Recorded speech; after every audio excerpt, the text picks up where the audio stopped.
I was home alone one night in my apartment that I share with my friend Tommy. I don't remember exactly what he was doing, but I think he was hanging out at a friend's house or something. This happened about 2 months ago. So the apartment that we share has 3 bedrooms. I, myself, and Tommy have our own rooms, of course. And then I have a spare bedroom I use as my office and gaming room. I spend most of my time in the gaming room rather than my bedroom. I pay the rent, so that's why I'm able to take ownership of the extra room. Anyways, it was just a normal Friday night, and I was in my gaming room playing Call of Duty Warzone with my friends all night. I stepped out of the room at some point so I could use the bathroom and get a drink of water. I didn't notice at first glance, but when I walked out of the bathroom, I saw that my bedroom light was on. I thought that was really weird because I specifically remember turning my bedroom light off earlier in the day.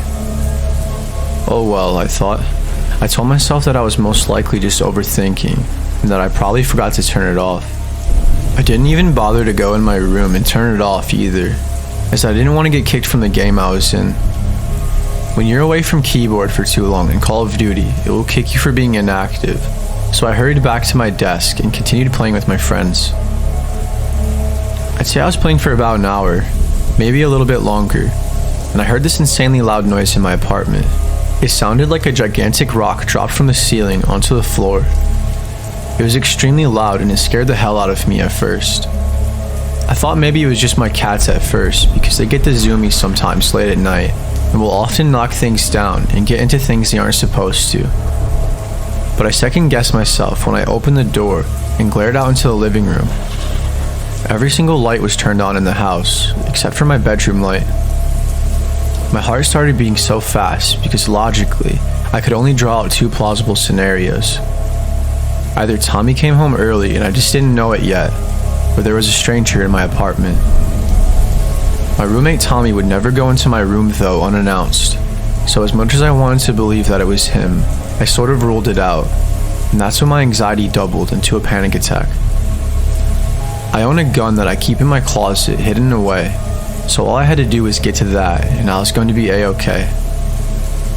I stood there for a moment just trying to think of my plan as quickly as possible, because if there was someone in my room and it was a stranger, who knows what I would be up against. My thoughts were racing so hard that all I could think of was to barge in my room and just go straight for my gun. As I was getting closer and closer to my bedroom door, my adrenaline continued to accelerate through the roof. I finally built up enough courage and I opened my door as fast as I could. I took one brief look around and there was no one in sight, so I ran straight to my closet and grabbed my handgun. I looked in the closet and under my bed and there was no one there. But then I noticed that my bedroom window was cracked open by about an inch or so. That's when I came to the realization that somebody definitely broke into my apartment. That whoever it was escaped through my window before I could get to them to see who it was. I immediately ran to make sure all of the other windows in my apartment were locked, and I checked the front door and the glass sliding door as well. I called Tommy right away to let him know what happened. I was hoping that he was playing a prank on me or something, but he wasn't. He was just as freaked out as I was, and he rushed home immediately. I searched the whole house while I waited for Tommy to get home, in case there was anyone else in our apartment. I checked every closet, every room, and every spot I could think of that you could hide in, just to be sure. But there was no one to be found. That gave me a large amount of relief, but it was still hard to sleep that night, because I kept asking myself the same questions, and I couldn't get the whole situation out of my mind.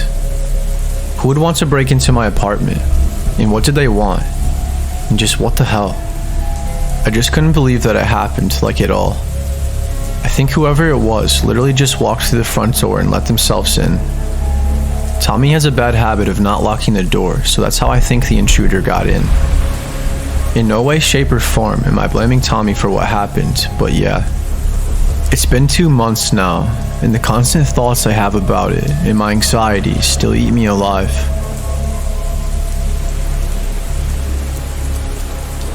My girlfriend works at a bar in town. Sometimes I leave to pick her up from work a few minutes early, and I kill time by driving around and listening to music. It was about 10:30 p.m. when I took a left-hand turn down Main Street by the high school and I saw a man in the distance. As I got closer, I saw that he was staring at me. He was staring directly at my car for well over 30 seconds, which kind of gave me the creeps. As I got even closer, I got a better look at him. He was a very tall and skinny, an old, frail-looking man with really long gray, greasy hair. I came to a stop at the stop sign, and ironically enough, as I came to a complete stop, he was parallel with me, from my driver's side door on the other side of the street, all while still staring at me. I looked away, and out of the corner of my eye, I saw that he put his hand up in an effort to gain my attention, which I ignored completely and continued driving. I was less than a half mile now of a drive to the bar that my girlfriend works at, and when I got there, I parked my car and waited for her to be done so we could go home. I was still pretty early, so I took my phone out and killed more time by watching videos on TikTok and messaging my friends back. I must have been looking at my phone for at least 10 or 15 minutes, because when I looked up, I saw that man I saw earlier standing by the bar, leaning against the wall, smoking a cigarette. He had to have noticed me, and that I was the same car that he had seen only 20 minutes ago, but I wasn't completely sure. He wasn't staring at me or anything, so I started to think that maybe he didn't notice me. I waited for another 10 minutes, and I texted my girlfriend and told her to exit out of the front door instead of the back door, because there was a creepy old man out there who tried to stop and talk to me, and I told her how he had been walking around all night and how he was staring at me. I realize I probably sound paranoid, and maybe I am, but oh well. I only had her safety in mind, so that's all that really matters. She walked out a few minutes later, and she didn't see my text, so she walked out of the back door like she usually would, which meant she had to walk right past the strange man who was standing on the corner. As soon as she turned the corner, he started talking to her, and I'm not even going to say what he said to her, but he was sexually harassing her vocally with his bleak comments. It all happened so fast, and I didn't know what he was saying until my girlfriend got into the car and told me. But then I saw him grab her by the arm as she was walking away, and he ripped her back towards him. I stepped out of the car and I beat the living hell out of him. I made sure I broke his nose after I knocked him out unconscious, and I continued stomping on his face while he was passed out.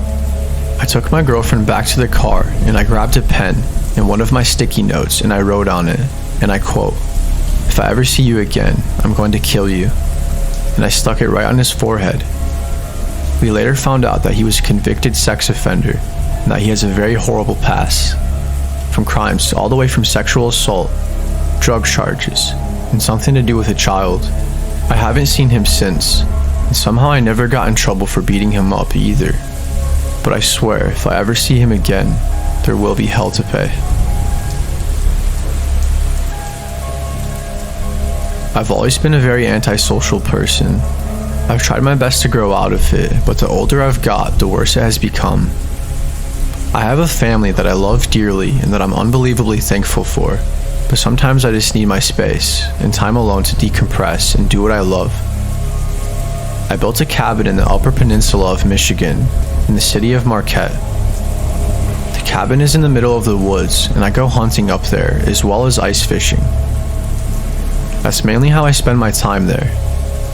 When I'm not doing that, I'm either cooking or relaxing in the cabin by my fireplace reading a book or drawing. I do lots of light cardio workouts as well. I really do enjoy my time up there alone, but I do miss my family practically the whole time I'm there. However, it's just something that I love to do, and my wife completely understands and supports me in my hobbies, as do I with her. This particular time I am talking about, I was staying in the cabin from Thursday night and I would leave Monday morning. Well, that was the plan anyways. I ended up leaving after the second day of being there. On the first night, there was a horrible unexpected snowstorm, and it was already late, so I decided to warm up in bed and read my book until I fell asleep. I woke up at the crack of dawn and made myself breakfast. I got dressed and got all of my hunting gear, and I was on my way. I walked about a mile, maybe a little bit more, until I found what I thought would be a good spot to set up. I sat and waited quietly and patiently for a deer to pass by. About 45 minutes later, I finally saw one. It was a decent-sized buck, but he was quite far away. He was completely still before I took the shot, but still, I missed. Soon after that, I moved around and relocated to another spot that I found. That was maybe another half mile of a walk. I set my area up and once again I waited. Then I heard something behind me, so instinctively I turned around to see what it was. It was a man, probably a few years older than I was, but he wasn't a hunter. I knew because he didn't have any hunting gear at all, and he wasn't wearing orange either. "Hello," I said. "Can I help you?" "Yes, thank you, sir. I'm so happy I found someone. My family and I are stranded on the side of the road about 2 miles from here, and we are lost. My family is in the car waiting for me right now." Then he started asking me for directions, to which I helped him the best I could. Now keep in mind, you don't get very good cell phone service out here, so he couldn't call anybody. He said all he needed was $5 and a gas can, and that his car stalled because he ran out of fuel while he was lost and driving around. Out of the kindness of my heart, I walked him back to my cabin, and I drove him to the nearest gas station and filled up my gas can with about $10 worth of gas, and I gave it to him. And I offered to drive him back to his car. He took my offer, so off we were headed towards his car, where his family was supposedly stranded. As we were driving and getting closer to his stranded car, he was being strangely quiet, which gave me a bad feeling and made me feel a bit timid. We finally found his car, and that's when he told me to stop the car and to let him out. It was an old beat-up red Pontiac. Before he got out of the car, he told me to drive away as fast as I could. He told me that the men in the car were going to try and rob me and beat me up. I was so confused because it all happened so quickly, but I took his word for it and drove off. As I drove past the car, I saw 2 other men, one in the driver's seat and the other in the front passenger seat. They both had ski masks on, and one of them had what looked like to be a crowbar. I'm sure they had other weapons as well.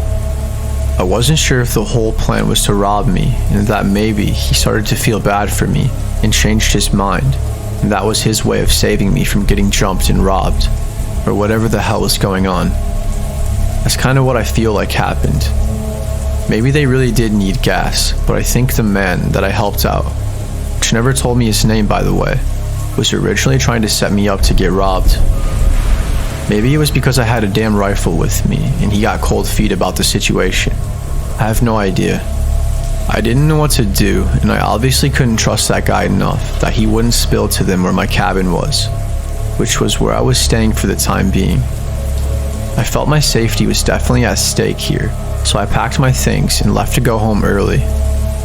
I left about an hour after that whole incident, and honestly, the worst part about this day was, I came home to find my wife cheating on me with another man. I didn't call and tell my wife that I was coming home early, and I'm glad I didn't, because I probably never would have found out she was being unfaithful and having an affair. We are divorced now, and I live alone. I'm supposed to be going to the Upper Peninsula this year again, but I'm probably going to bring a friend with me this time because of what happened last time.